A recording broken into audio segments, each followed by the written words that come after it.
Hello and welcome to Frontrunner Motorsport. We are well over halfway through 2024 and most seasons are really starting to heat up. Some are pretty close to coming to an end.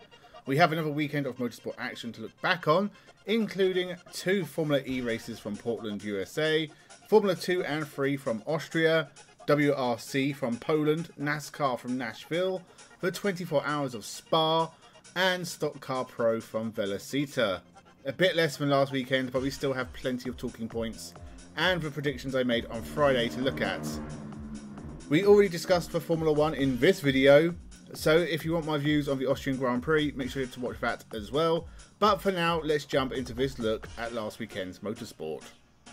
Formula E is in the home stretch for 2024 and we have 9 drivers in with a mathematical chance of winning. That was always going to be a much shorter list by the end of 2 Portland races. But who are going to be the few that could still win in London? Race 1 started with Jake Hughes in front, a driver who I thought very little of but has improved significantly in 2024. He got a puncture after contact with Mitch Evans and dropped well back. We still got a lot of ridiculous drafting in this race, still means the majority of the race is completely pointless, and attack mode was taken as quickly as possible, and because of the drafting is also a complete waste of time. So Formula E's biggest enemy is still Formula E. Nick Cassidy should have won this race, but threw it all away on the penultimate lap when he spun down to the bottom of the field. And with Mitch Evans getting a penalty, this was a terrible race for Jaguar. Mitch Evans took the flag, but dropped to 8th, so it was Antonio Felix da Costa who took the win. Whether or not he wins the championship, 2024 has been a fantastic year for Oliver Rowland. No one predicted the kind of performances he's been putting in, and he'll take a win here to keep his title hopes alive. I said Oliver Rowland would win, but sadly he was not in attendance due to illness, and that really hurts his title bid. Caio Collet made his debut, standing in for him and finished 18th. Maxi Günther and Stoffel van Dorn were out of the title picture after this one, so we were down to 7. On to race 2, and there seemed to be a lot more damage in this one. Sam Bird went off the road with his front wing under the car. Pascal Wehrlein was missing his front wing entirely.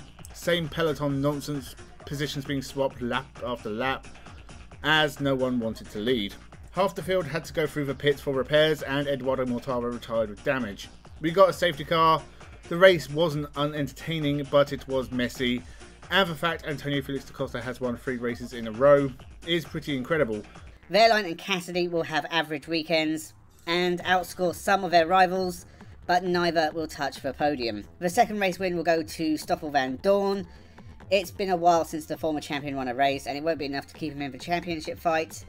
And Mitch Evans will retire from both races and watch as his title campaign falls to pieces. Wehrlein and Evans had a much better race too, whilst Cassidy scored zilch over the weekend. So who is left in the title fight? 2 races left, a maximum of 58 points. Well, mathematically the top 7 can still win. Reigning champion Jake Dennis is 7th and 45 points behind. Really, it's between the Jaguar duo and Pascal Wehrlein, with Felix da Costa, Rowland, Dennis and Verne a little further back. Final round is in London in a month's time. WRC from Poland, what did I predict for this one? I think this is a stone cold win for Ott Tanak, driver in form and a real title contender. Same result as Italy, Tanak ahead of Ogier, but with Neuville in 3rd, just ahead of Evans and Formal. Everyone else will crash or hit problems. Well, that went down straight away. Sebastian Ogier crashed on a recce and was withdrawn from the rally, and Ott Tanak crashed on stage 2. Literally couldn't have been more wrong, possibly cursed for poor sods. So who was left to take the win in Poland? Thierry Neuville struggled with his road position, so it was left to Elfyn Evans, Adrian Formal, Calavo Vampera and Andreas Mikkelsen to set the early pace. I'm interested in what Latvian European rally driver Martin Sesks can do in a M Sport Ford. He knows these roads and could be a surprise runner in the top 10. But really impressive was Latvian Martin Sesks, who was making his Rally 1 debut. Even without a hybrid unit in his car, he was on the pace from the start and keeping up with some very respectable names. Good morning, that is 2nd quickest, just 3/10 off the pace, unbelievable. What? Okay. That's it for the interview. Why? Why so fast, huh? Were you taking it easy? Yeah. You know, there's this main video in the UK. Why are you coming so fast? All right, I have to think now. What are you going to think about? I don't know. Thank you.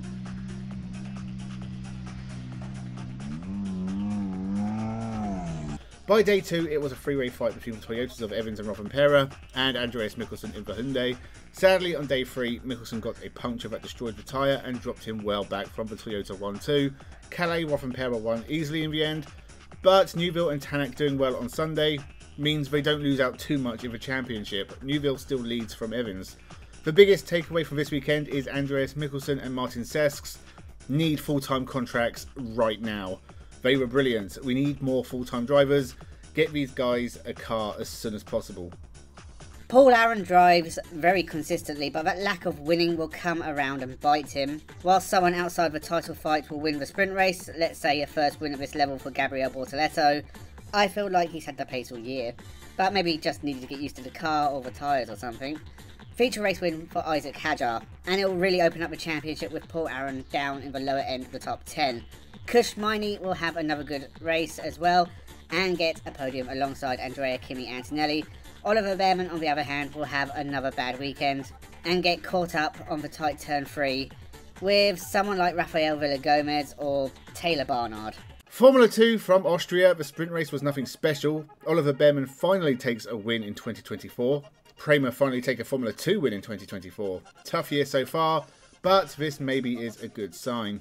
Pepe Marti second and the championship leader Paul Aron third ahead of all his rivals. My biggest takeaway from this race is how far Zane Maloney has dropped off the pace. He won the first 2 races and has not scored much since. Paul Aron extends his lead still further.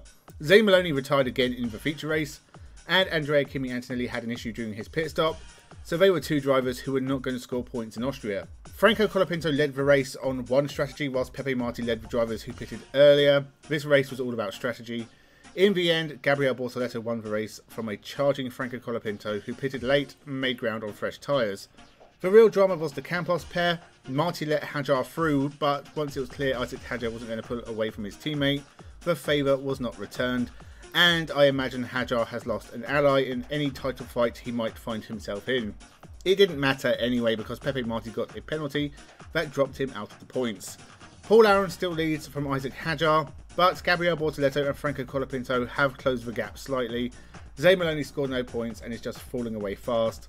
Silverstone in just a few days' time. Formula 3 will be pure chaos, and I think at least 8 cars will retire from the sprint race, with a further 6 in the feature.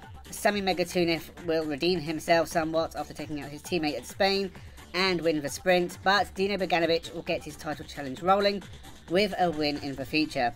Prema will do very well in the feature race, and all 3 drivers will be in the top 5. Formula 3 was also in action in Austria. Kasper Zucker and Charlie Wirtz made contact and Dino Beganovic spun, so we did get some early victims. As the race went on, we got some great battles out front, especially for the lead between Nicholas Solov and Christian Mansell. Late on, Arvid Lindblad got a puncture in what was a difficult race for Prema. Not as difficult as it was for the unlucky Sebastian Montoya, another DNF and a big crash after mixing it with Alex Dunn. Thankfully, he was fine, but that brought out a safety car. 1 lap sprint at the end, another win for Nicholas Solov. The Premas were running a lot better in the feature race. The AIX of Nikita Bedrin got turned around and launched into the air to bring out a safety car. Great fighting between the Premas and Mansell, but the win went to Luke Browning and he takes the championship lead. The top 7 are separated by just 29 points.